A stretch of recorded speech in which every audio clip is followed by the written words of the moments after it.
New Parshuram Govind पथक राजेश मोरे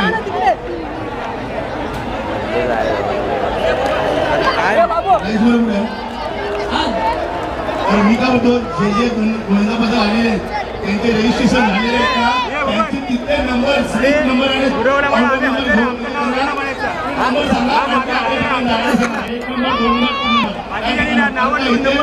काही गोविंद पथकाने नोंद केलेली आहे आणि त्यांचा नंबर लागत नाही तशी त्यांची तक्रार आलेली आहे। आज या ठिकाणी 9 थराच्या हंडीचा प्रयत्न करण्यासाठी माझगाव स्थित ताडवाडी गोविंद पथक इथे आलेले आहेत। 9 थराचा इथे प्रयत्न करण्यासाठी माझगाव स्थित ताडवाडी गोविंद पथक आणि त्यांचे सर्व यशस्वी गोविंद इथे आलेले आहेत। महाराष्ट्र नवनिर्माण सेना आणि एकलव्य सार्वजनिक संस्था आमचा बाळा नांदगावकर यांच्या वतीनं आम्ही माझगाव ताडवाडीच्या सर्व गोविंदांचे ते स्वागत करीत आहोत। न्यू परशुराम यांचा इथे 8 थराचा एक यशस्वी प्रयत्न 16 गाड्या शाबाश शाबाश शाबाश लावना लावना लावना